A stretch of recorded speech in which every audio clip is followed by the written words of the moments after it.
তো আজকে আমি আবারও নারুটো অ্যানিমে সম্পর্কে কিছু ফ্যাক্টস বলবো যেগুলো তোমরা অবশ্যই জানো না। যেমন মানগাতে শিকামারু ধূমপান করে কিন্তু অ্যানিমেতে সেটা দেখানো হয়নি, সেটার অ্যাকচুয়াল কারণ কি ইত্যাদি আরো কিছু। তো চলুন বেশি কথা না বাড়িয়ে আজকের ভিডিও শুরু করা যাক। ওয়েট ভিডিও শুরু করার আগে আরো একটা কথা, তো আজকে আমার বার্থডে, এজন্য ছোট ভাই ভেবে গিফট হিসাবে চ্যানেলটিকে সাবস্ক্রাইব করে দিয়েন।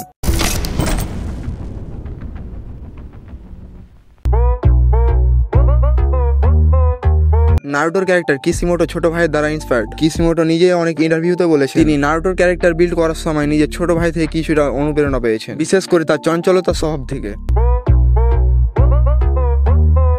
নারুটো অ্যানিমেতে চক্রটা হিন্দু ও বৌদ্ধ ধর্ম থেকে অনুপ্রেরিত হয়েছে। চাকরা ধারণাটি হিন্দু ও বৌদ্ধ ধর্মের যোগ সাধনের সাথে গভীরভাবে যুক্ত। জাপানে এই ধরনের ধ্যান ও আধ্যাত্মিক ধারণাগুলো প্রচলিত ছিল, আর কিসিমোতো এগুলা থেকে চাকরা আবিষ্কার করার অনুপ্রেরণা পায়।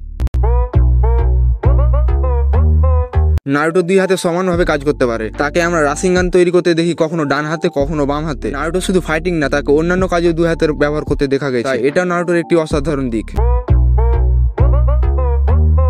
নারুটোর একটা পর্ব মহাকাশে পাঠানো হয়, অবিশ্বাস হলেও এটা সত্য। 2010 সালে একটা স্পেশাল প্রমোশন প্রজেক্টে নারুটো শিপুডেনের 101 এপিসোড বা এর কাছাকাছি, আমি শিওর ভাবে বলতে পারছি না, তোমরা জেনে থাকলে কমেন্টে লিখে পাঠাও। যাই হোক, নাসার সহযোগিতায় মহাকাশে পাঠানো হয়েছিল প্রমোশন ক্যাম্পের অংশ হিসেবে। আর নারুটো ছিল ইতিহাসের প্রথম অ্যানিমে যা মহাকাশে পাঠানো হয়েছিল। তোমরা কি কোনোহা 11 সম্পর্কে জানো? কোনোহা 11 একটা গ্রুপ যেটা সাসকের জন্য বানানো হয়েছে, কিন্তু এই গ্রুপে সাসকে ছিল না, কারণ যখন এই গ্রুপটি বানানো হয় তখন সাসকে কোনোহার শিনোবি ছিল না। এই গ্রুপটা 4টা টিম নিয়ে বানানো হয়েছে। Team 7 Kakashi team, Naruto and Sakura. Team 8 কুনোরাই team, Shino Kiba and Hinata. Team 10 Asuma team, Shikamaru Ino and Choji. Team Guy Neji Rock Lee and Tenten. যখন সাসকে রোড নিনজা ছিল তখন কোনোহা 11 তাকে মারতে চেয়েছিল, কিন্তু নারুটো বলেছিল সে নিজে সাসকের সাথে ফাইট করবে। প্রথমে এদের টিমকে রকি 9 বলা হতো যখন টিম 7, 8 এন্ড 10 ছিল, কিন্তু তখন এই গ্রুপে টিম গাই ছিল না, কারণ এরা 1 বছর আগেই গ্রাজুয়েট হয়ে গেছিল। যখন টিম গাই রকি 9 এর সাথে যুক্ত হয় তখন এর নাম কোনোহা 11 হয়। তুমি কি কোনোহা 11 এর এই ফ্যাক্টটা আগে থেকে জানতে? তোমরা কি জানো মানগাতে শিকামারুকে স্মোক করতে দেখা গেলেও অ্যানিমেতে সেটা দেখানো হয়নি? এটার অ্যাকচুয়াল কারণ কি? এর কারণ হচ্ছে নারুটো অ্যানিমেটা শেষ সময় টিভিতে দেখানো হয়েছিল। জাপানি নিয়ম অনুযায়ী শিশু ও টিনেজারদের সামনে ধূমপান দেখানো একবারে নিষিদ্ধ, তাই মানগাতে এই ধরনের সিনগুলো থাকলেও পরবর্তীতে অ্যানিমেট করার সময় এই সিনগুলো কাট করা হয়।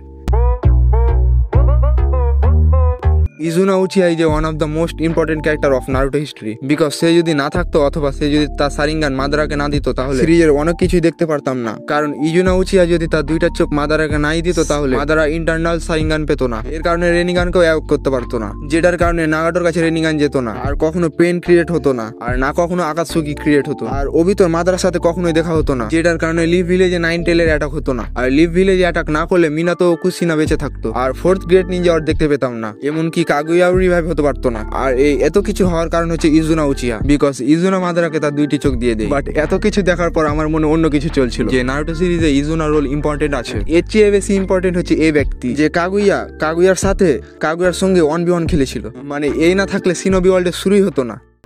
সো গাইস, এটাই ছিল আমাদের আজকের ফ্যাক্ট ভিডিও। আশা করি তোমাদের ভালো লাগবে। যদি ভিডিওটা ভালো লেগে থাকে তাহলে লাইক করে দিও আর চ্যানেলটিকে সাবস্ক্রাইব করে দিও। আর হ্যাঁ, আজকে আমার বার্থডে, এই জন্য গিফট হিসেবে সাবস্ক্রাইব তো করতেই পারো। আর আমি আগের একটা ভিডিওতে বলেছিলাম যার ফ্যাক্টটা আমার সবচেয়ে বেশি ভালো লাগবে তাকে আমি উইনার হিসেবে ঘোষিত করবো। তো আজকের উইনার হচ্ছে ইনি, যার ফ্যাক্টগুলো আমাকে অনেক ভালো লেগেছে এবং আননোন বলে মনে হয়েছে। তোমরা চাইলে তোমরা ওই ধরনের আননোন ফ্যাক্ট বলতে পারো, আমি তোমাদেরও কমেন্ট পিক করার চেষ্টা করবো। সো ইয়াপ গাইস, আজকের জন্য এতটুকুই। দেখা হচ্ছে পরবর্তী ভিডিওতে, ততক্ষণের জন্য বাই বাই।